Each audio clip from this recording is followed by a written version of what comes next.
warahmatullahi wabarakatuh. Perkenalkan saya Galih Isabdullah dengan NIM akhiran 166. Di sini saya akan mewawancarai salah satu pemilik UMKM coffee shop di Kebumen bersama dengan Mas siapa?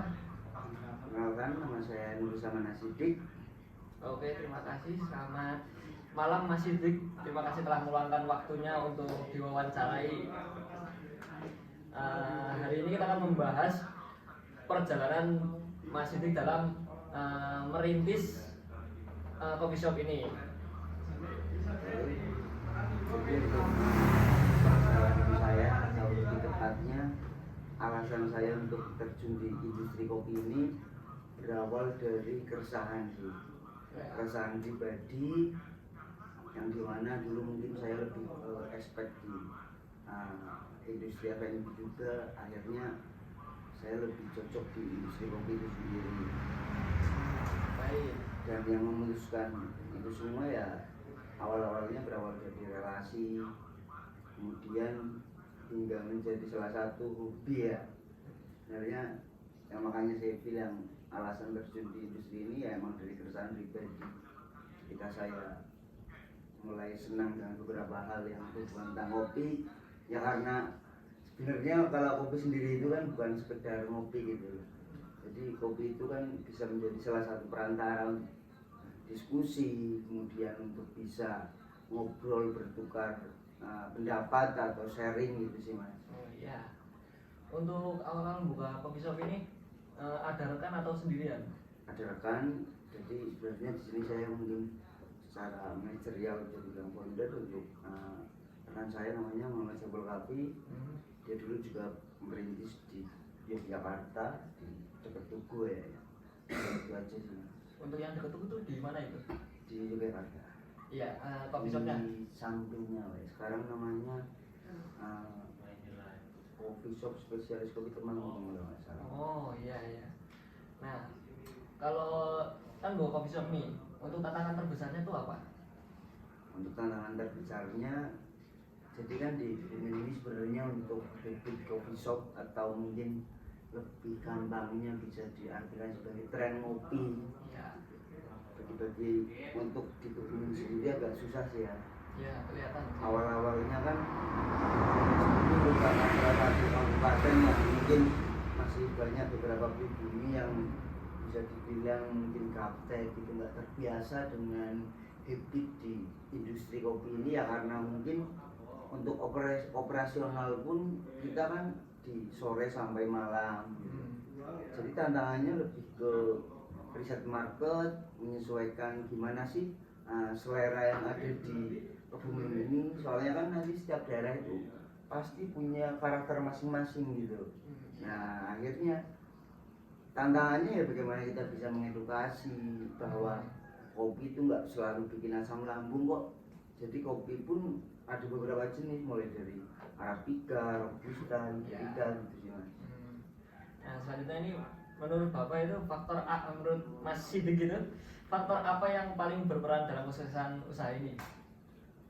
Untuk faktor itu sebenarnya kalau faktor yang berperan itu lebih ke apresiasi terutama dari customer, karena kita kan sebenarnya untuk di industri F&B sendiri yang kita jual bukan sekedar kopi tapi juga hospitality, bagaimana kita melayani, bagaimana kita bisa menjalin interaksi dengan para customer gitu, karena mereka pun sebenarnya kan datang ke coffee shop pun ingin ngobrol, kemudian bertanya-tanya atau diskusi.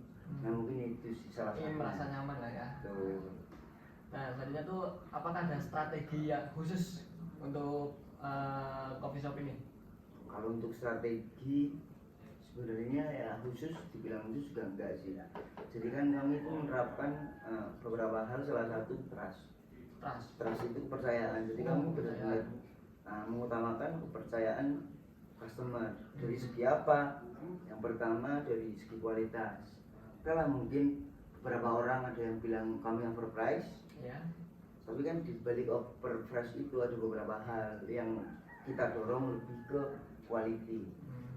Soalnya kan di sini kalau untuk bisnis sendirian di industri kopi itu lebih ke ke gimana sih cara kita melakukan specialty ke orang-orang awam. Apalagi kan di Kebumen masih tantangannya emang benar-benar banyak banget, salah satunya di edukasi itu sendiri. Makanya orang Kebumen tuh Tuh, untuk strategi bagaimana kita membentuk trust agar sebenarnya kan trust itu datang dari value kita sendiri. Hanya kita selalu berusaha untuk mengedepankan dari segi kualitinya. Benar-benar. Nah selanjutnya tuh bagaimana perkembangan usaha ini menurut Masnya gitu? Oke, kalau untuk perkembangan mungkin kecil bagi sebagian orang nih, bagi kami salah satu hal yang mungkin layak untuk diapresiasi ya, karena memang benar-benar dari nol banget hingga saat ini udah punya beberapa customer yang mereka itu trust, kemudian mereka itu juga menjadi loyal customer atau biasa dikenal dengan customer reguler. Mungkin itu salah satu apresiasi bagi kami itu sendiri. Oke. Untuk pertanyaan terakhir nih Mas, apa pesan Masnya bagi generasi muda yang ingin buka usaha coffee shop seperti ini? Ya, kalau untuk pesan sih sederhana ya. Soalnya kan kalau untuk di industri apa itu sebenarnya peminatnya cukup banyak. Iya. Cuma kan pada kalau itu soal ketakutan, takut gagal, takut ini itu lah. Kalau nggak dicoba ya mana tahu aja hasilnya. Walaupun kalau mau berbicara gagal itu nggak ada hal yang nggak gagal. Semuanya pasti pernah mengalami suatu kegagalan dari berbagai segi gitu. Dan sebenarnya kan banyak orang yang menilai bahwa kegagalan itu hanya sekedar kegagalan, hanya sekedar kerugian, padahal kan di situ ada celah bagaimana kita untuk memperbaiki, mengevaluasi, belajar dari pengalaman. Mungkin itu aja sih. Ya, jangan takut mencoba. Iya benar. Terima kasih atas waktunya Mas Sidik. Inspirasi Bapak itu sangat bagus untuk hari ini ya. Dan demikian wawancara tentang kisah sukses di balik coffee shop Cafe ini. Kurang lebihnya mohon maaf. Wassalamualaikum warahmatullahi wabarakatuh. Ya, wis, asik, thank you. Enjoy bae. Nyong sing ra enjoy boy.